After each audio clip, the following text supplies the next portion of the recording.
Friends, welcome back to my YouTube channel agro success tips. तो आज हम आप लोगों को BSc Ag honours third semester के एग्रीकल्चर फाइनेंस के कुछ महत्वपूर्ण प्रश्न लेकर आए हैं। तो क्वेश्चन नंबर फर्स्ट है हमारा, साख की परिभाषा दीजिए और उसका महत्व बताइए। तो उत्तर है, डॉक्टर RI सिंह के अनुसार ग्रामीण साख वह मुद्रावाद पूंजी है जिसे एक किसान या ग्रामीण व्यक्ति अपने फार्म या परिवार अथवा कुटीर उद्योगों के खर्च को चलाने के लिए दूसरों से उधार लेता है, साख कहलाती है। साख का महत्व। तो साख का महत्व बेरोजगारी को दूर करने में सहायता प्रदान करता है। साख का महत्व कृषि से अधिक उत्पादन लेने में सहायता प्रदान करता है, कृषि के अलावा अन्य व्यवसाय करने में। फोर्थ है, फार्म मशीन ट्रैक्टर इत्यादि को खरीदने में। 5 है, महाजनों से छुटकारा दिलाने में। 6 है हमारा, शैक्षिक स्तर को बढ़ावा देने में सहायक होता है। क्वेश्चन नंबर सेकंड है, बैंक की परिभाषा लिखिए एवं बैंक के क्या कार्य हैं। तो उत्तर है हमारा, बैंक वह संस्थागत स्रोत है जो किसानों अथवा अन्य लोगों को साथ की पूर्ति के साथ साथ पूंजी का आदान प्रदान करने का कार्य करती है, बैंक कहलाती है। बैंक के कार्य। तो बैंक के कार्य निम्न हैं, जो कि पहला है पूंजी का आदान प्रदान करना, दूसरा है गोदाम के लिए वित्त, थर्ड है कृषि व्यवसाय तथा अन्य व्यवसाय हेतु पूंजी का प्रबंध करना, फोर्थ है सहकारी बैंकों के निरीक्षण आदि का कार्य करता है।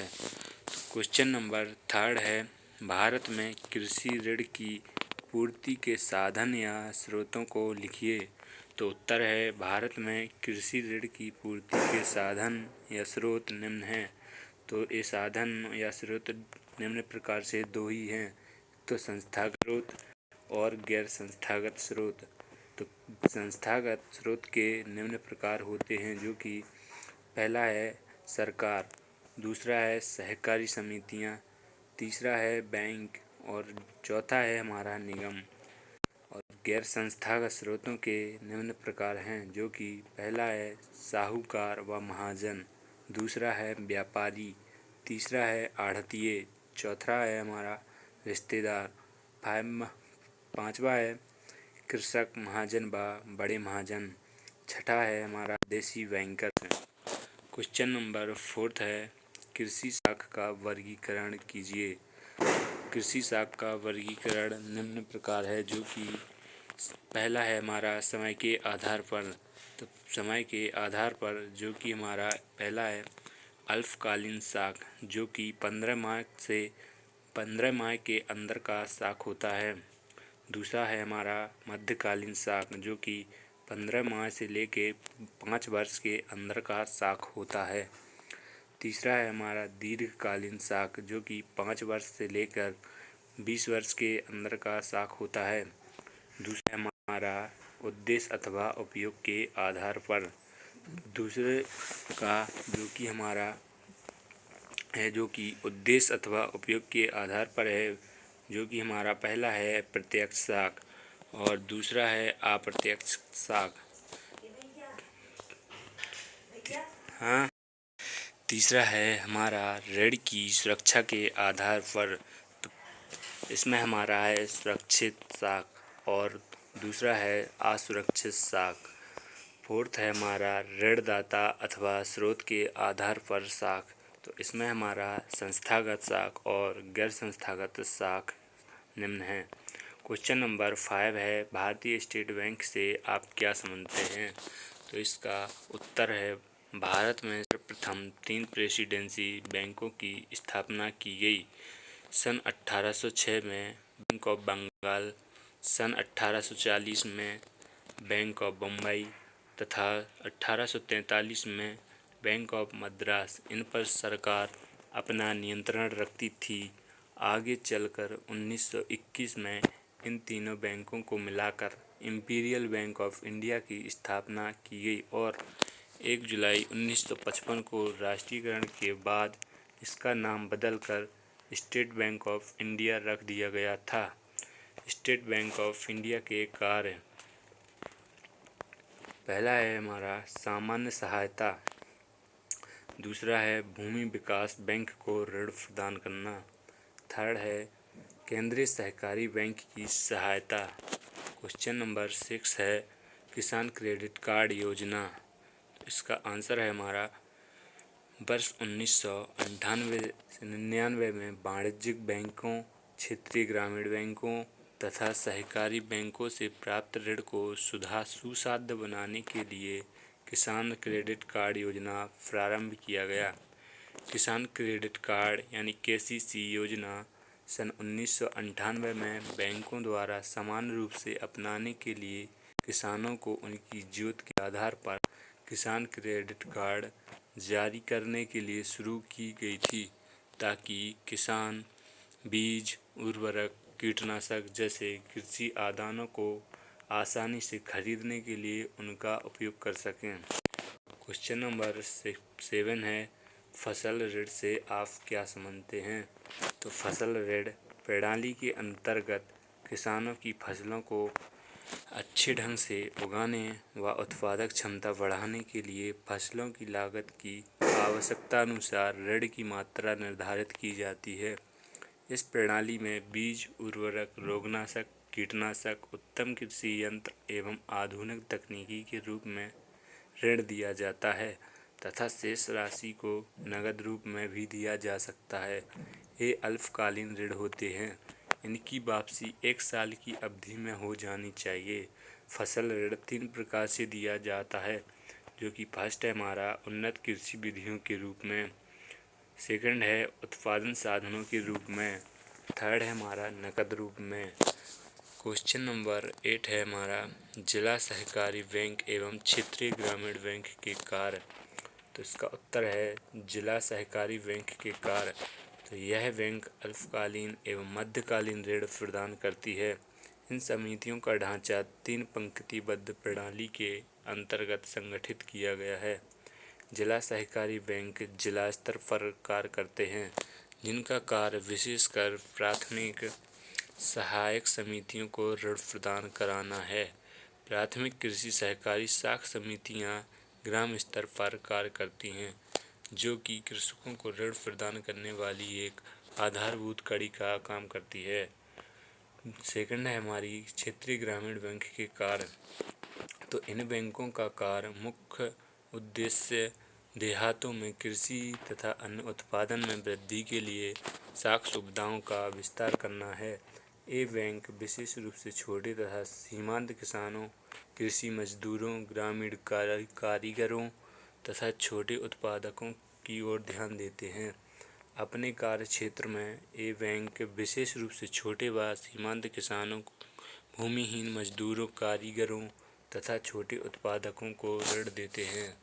क्वेश्चन नंबर 9 है ग्रामीण बैंक व व्यापारिक बैंक में अंतर। तो इसका आंसर है ग्रामीण बैंकों का कार्य क्षेत्र 1 या 2 जिलों तक ही सीमित होता है, जबकि व्यापारिक बैंकों का कार्य क्षेत्र अत्यंत विकसित होता है तथा विस्तृत होता है। ग्रामीण बैंकों का प्रमुख उद्देश्य ग्रामीण क्षेत्र के कमजोर वर्गों की साख आवश्यकताओं को पूरा करना होता है, जबकि व्यापारिक बैंक इन वर्गों के साथ साथ अन्य वर्गों को भी वित्तीय सुविधाएं प्रदान करने का कार्य करते हैं। क्वेश्चन नंबर 10 है हमारा लीड बैंक क्या है एवं इसके क्या कार्य हैं।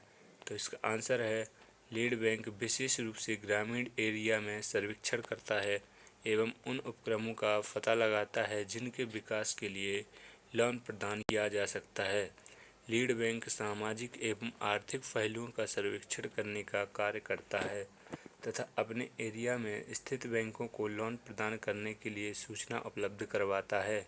लीड बैंक अपने एरिया में नई शाखाएं खोलने के लिए स्थान का चुनाव करने में सहायता करता है।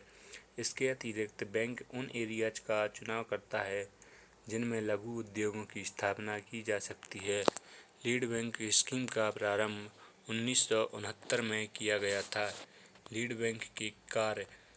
तो इसका कार्य पहला है जो कि सहायक वित्तीय संस्थानों को लोन की सुविधा प्रदान करना। सेकंड है उन एरिया की जांच करना जिसमें साधनों को लगाया जा सकता है। थर्ड है बैंकिंग सुविधाएं उपलब्ध करवाना। क्वेश्चन नंबर 11 है नाबार्ड क्या है एवं इसके मुख्य कार्य। तो इसका आंसर है इसकी स्थापना 12 जुलाई 1982 को हुई थी। नाबार्ड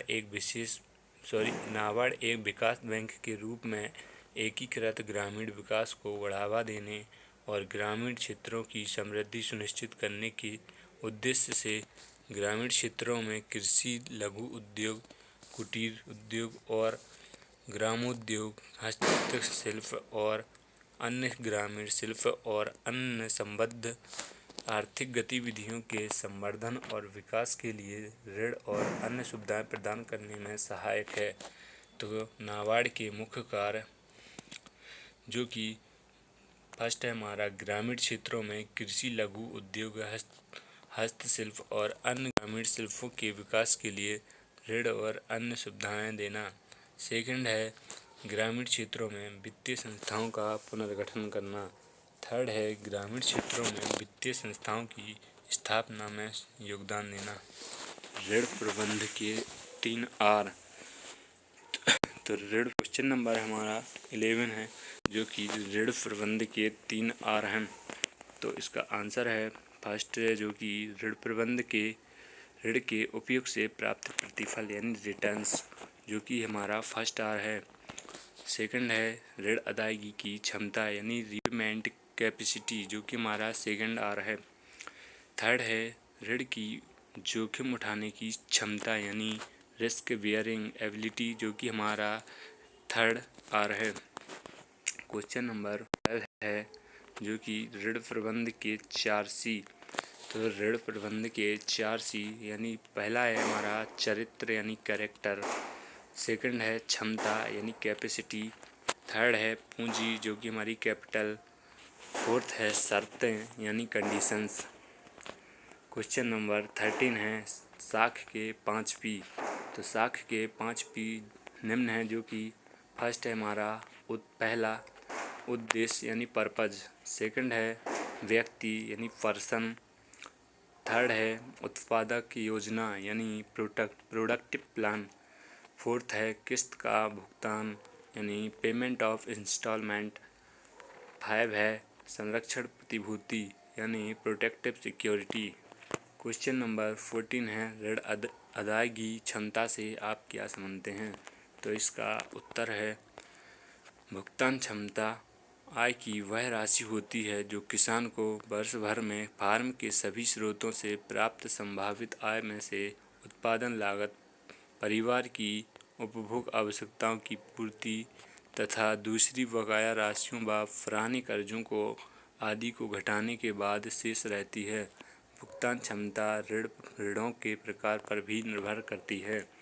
क्वेश्चन नंबर 15 है हमारा ट्राइफेड क्या है। तो इसका आंसर है ट्राइफेड का full form tribal cooperative marketing development federation of India limited है। तो जनजातीय लोगों का शोषण करने वाले निजी व्यापारियों से छुटकारा दिलाने और उनके द्वारा तैयार की गई वस्तुओं का अच्छा मूल्य दिलाने के उद्देश्य से सरकार ने अगस्त 1987 में भारतीय जनजातीय सहकारी विपणन विकास परिसंघ की स्थापना की थी। इसने अप्रैल 1988 से कार्य करना प्रारंभ कर दिया था। इसे पेड़ों तथा वनों के उत्पादों के एकत्रीकरण, प्रसंस्करण, भंडारण और विकास की प्रमुख एजेंसी भी घोषित किया गया है। गेहूं और धान की सरकारी खरीद के लिए ट्राइफेड भारतीय खाद्य निगम के एजेंट और मोटे अनाजों, दालों और तिलहनों की सरकारी खरीद में कृषि एवं सहकारिता विभाग के एजेंट के रूप में काम करती है। क्वेश्चन नंबर 16 है जो कि हमारा नेफेड क्या है। तो नेफेड इसका आंसर है नेफेड यानी national agricultural cooperative marketing federation of India limited कृषि उपजों के विपणन और प्रसंस्करण के लिए काम करने वाला एक संगठन है। इसकी स्थापना 2 अक्टूबर 1958 को हुई थी। यह कृषि उत्पादों की खरीद और विपणन करने वाली सबसे बड़ी एजेंसियों में से एक है। नाफेड के उद्देश्य कृषि, बागवानी और वन उपजों का विपणन, प्रसंस्करण और भंडारण करना, कृषि मशीनरी और उपकरणों का वितरण करना, कृषि उत्पादों का आयात और निर्यात करना। नाफेड का मुख्यालय नई दिल्ली में है। क्वेश्चन नंबर 17 है जो कि फसल ऋण क्या है। तो फसल ऋण किसानों को फसल उगाने के लिए दिया जाने वाला अल्पकालिक ऋण होता है जो बैंकों और सहकारी समितियों द्वारा किसानों और कृषकों को दिया जाता है। ऋण राशि का उपयोग उन्नत बीज, उर्वरक, मशीनरी आदि खरीदने के लिए किया जा सकता है। फसल ऋण किसानों को उन्नत बीज, उर्वरक, मशीनरी और फर्टिलाइज़र खरीदने में मदद करता है। फसल ऋण आमतौर पर 6 से 18 महीने के लिए दिया जाता है। फसल ऋण किसानों की ज़रूरतों के मुताबिक दिया जाता है। क्वेश्चन नंबर 18 है सूक्ष्म वित्त क्या है। तो इसका आंसर है सूक्ष्म वित्त का मतलब है बहुत गरीब लोगों को उनके सूक्ष्म उद्योग या किसी अन्य उपयोगी काम के लिए छोटा ऋण उपलब्ध कराना ही सूक्ष्म वित्त कहलाता है। तो क्वेश्चन नंबर 19 है बजटेड ऋण क्या है। तो बजट ऋण का मतलब है जब कोई अर्थव्यवस्था ब्याज सहित भविष्य में पैसे वापस करने के लिए उधार लेती है। बजट ऋण अर्थव्यवस्था के लिए वित्तीय लक्ष्यों को पूरा करने का एक जरिया है। तो क्वेश्चन नंबर 20 है हमारा किसान क्रेडिट कार्ड क्या है। तो किसान क्रेडिट कार्ड जो कि KCC और एक और रहता है किसान कॉल सेंटर जो कि ये भी KCC है। तो क्वेश्चन नंबर हमारा 19 है तो किसान क्रेडिट कार्ड। तो क्रेडिट कार्ड KCC एक ऐसा कार्ड है जिसके जरिए किसानों को खेती बाड़ी से जुड़े खर्चों के लिए लोन मिलता है। इस कार्ड से किसानों को कृषि से जुड़ी गतिविधियों के लिए ज़रूरी पूंजी मिलती है। KCC कार्ड के जरिए किसानों को गैर कृषि गतिविधियों के लिए भी लोन मिलता है। KCC कार्ड के जरिए किसानों को 3 लाख रुपए तक का लोन मिल सकता है। KCC कार्ड के जरिए किसानों को खेतीबाड़ी से जुड़े खर्चों के लिए लोन मिलता है। KCC कार्ड के जरिए किसानों को गैर कृषि गतिविधियों के लिए भी लोन मिलता है। KCC कार्ड के जरिए किसानों को समय पर और पर्याप्त लोन मिलता है। KCC कार्ड के जरिए किसानों को आकस्मिक खर्चों के लिए भी लोन मिलता है। क्वेश्चन नंबर 20 है जो कि किसान कॉल सेंटर। KCC किसान कॉल सेंटर के लिए एक देशव्यापी सामान्य 11 अंकों का टोल फ्री नंबर 1800 180 और 1551 आवंटित किया गया है। यह नंबर निजी सेवा प्रदाताओं सहित सभी दूरसंचार नेटवर्क के मोबाइल फ़ोन और लैंडलाइन के माध्यम से सुलभ है। किसानों के प्रश्नों के उत्तर 22 स्थानीय भाषाओं में दिए जाते हैं। कृषि मंत्रालय ने 21 जनवरी 2004 को किसान कॉल सेंटर यानी KCC की योजना शुरू की थी। तो आज के हमारे कुछ यही मोस्ट 20 क्वेश्चन रहे जो कि शायद ही आप लोगों को पसंद आए होंगे। अगर आप लोगों को पसंद आए हों तो चैनल को सब्सक्राइब कर और लाइक करना ना भूलें। तब तक के लिए जय हिंद, जय Bharat. Thank you so much.